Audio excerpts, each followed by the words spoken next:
Ya, pemirsa, sejauh apa proses pemeriksaan saksi dan apakah polisi telah menetapkan tersangka atas peristiwa ini? Kita langsung tanyakan kepada Kapolres Jakarta Pusat, ada Kombes Pol Komarudin. Selamat malam, Pak Kapolres.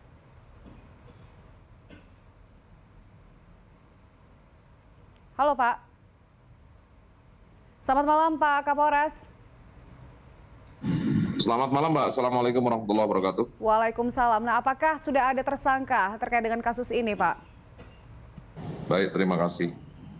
Jadi dari 3 hari proses interogasi yang kami lakukan ataupun proses penyelidikan yang kami lakukan, kemarin telah kami tingkatkan menjadi proses penyidikan, yang artinya bahwa sebanyak 14 orang yang telah kami interogasi, kami BAP sejak kemarin dan hari ini bertambah 3 orang.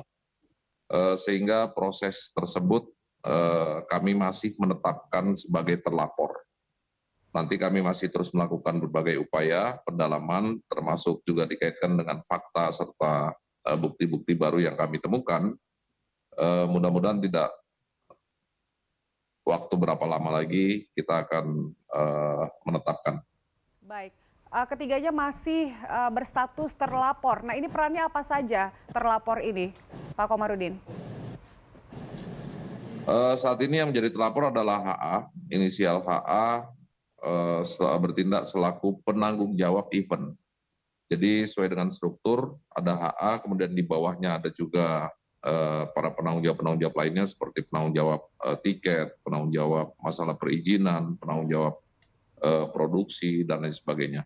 Nah, oleh karena itu, dari beberapa fakta baru yang kami temukan, hari ini kami juga minta keterangan dari 3 orang tambahan, jadi total keseluruhan menjadi 17, Baik. di mana dari 3 orang ini diantaranya adalah dari Satgas COVID, sebagaimana yang kami sampaikan bahwa kami juga mengarah kepada pelanggaran terhadap pasal 93 Baik. Undang-Undang Nomor 6 Tahun 2018 tentang kekarantinaan kesehatan. Mengapa Baik. demikian? Mengingat fakta yang kami temukan bahwa surat rekomendasi yang dikeluarkan oleh Satgas COVID dengan permohonan rekomendasi 5.000 peserta. Ya. Namun fakta yang kami temukan sampai dengan pelaksanaan, penyelenggara telah menjual tiket sebanyak 27.879 tiket. Termasuk juga fakta yang kami temukan di lokasi pada saat Baik. kami dengan sangat terpaksa melakukan penghentian kegiatan. Dari 2 data, pintu 1 dan pintu 2, total sebanyak 21.000 lebih pengunjung yang berada di lokasi. Nah, tentunya berangkat dari beberapa fakta yang baru inilah kami meningkatkan proses kepada proses penyidikan, dan saat ini juga kami sedang meminta untuk dari saksi ahli ya. Untuk selanjutnya kami akan beranjak kepada tahap berikutnya, yakni penetapan tersangka. Baik, ada yang sedang didalami saat ini termasuk soal rekomendasi dari Satgas COVID-19. Nah, Pak Kapolres mungkin bisa disebutkan dugaan pelanggaran yang dilakukan oleh terlapor ini. Dugaan pelanggaran sebagaimana juga tertuang dalam instruksi Menteri Dalam Negeri nomor 45 tahun 2022 yang baru saja dikeluarkan per tanggal 3 Oktober yang lalu, di mana untuk DKI ataupun wilayah ibu kota masih berada pada PPKM level 1. Walaupun di sana dicantumkan PPKM level 1 itu bisa melaksanakan kegiatan dengan jumlah pengunjung sampai dengan 100%. Nah, disinilah yang kami gali, kami dalami, bahwa kapasitas istora yang tidak memungkinkan untuk jumlah melebihi dari 20.000. Kami juga telah berkoordinasi dengan pihak GBK terkait dengan masalah izin lokasi yang dikeluarkan dan kapasitasnya pun tidak sebanyak itu.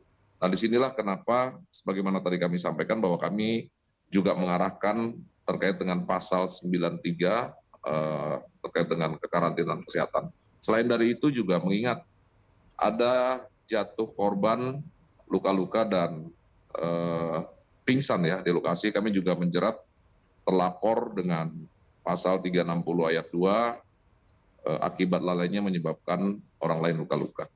Baik. Ya, Pak Kapolres, ini kita tahu bahwa sekarang kegiatan sosial ekonomi kita sudah berjalan ya, terutama mungkin untuk beberapa venue yang ada di Jakarta Selatan, kemudian Jakarta Pusat, ini sudah banyak yang akan ada acara-acara serupa. Nah, ini bagaimana pihak dari kepolisian untuk bisa mengantisipasi hal serupa terjadi? Eh, Beberapa event kegiatan yang biasa ataupun lazim berlangsung di wilayah Jakarta Pusat dan juga Jakarta Selatan, wilayah ibu kota pada khususnya. Ya. Tentunya kegiatan ini juga harus kita dukung. Dalam artian bahwa kegiatan yang kemarin ataupun tindakan preventif yang dilakukan oleh kepolisian kemarin, ini dalam rangka mencegah serta mengantisipasi berbagai kemungkinan yang bisa saja menjadi buruk. Oleh karenanya kami menghimbau kepada setiap penyelenggara, event organizer ataupun kegiatan-kegiatan yang lainnya, selama kegiatan itu dipatuhi dengan memperhitungkan berbagai aspek-aspek yang harus menjadi catatan di sana, ini tentu tidak akan menjadi hal yang menjadi masalah ya. Oleh karenanya kami berharap agar pihak penyelenggara betul-betul mematuhi berbagai aturan perundang-undangan yang berlaku, termasuk juga kebijakan yang dikeluarkan oleh pemerintah pusat maupun pemerintah daerah. Kami sekaligus juga menyampaikan bahwa kegiatan kita juga bukan berarti harus mematikan aktivitas ataupun kreativitas dari penyelenggara. Ya, tentunya harapan ke depan bahwa pemulihan ekonomi juga harus menjadi prioritas utama. Namun tentunya tidak serta-merta euforia yang berlebihan sehingga mengabaikan berbagai aspek yang tentunya juga bisa membahayakan keselamatan masyarakat. Baik, keselamatan tetap yang utama ya. Pak Kapolres, terima kasih telah bergabung bersama kami malam hari ini. Sampai jumpa, Pak. Terima kasih.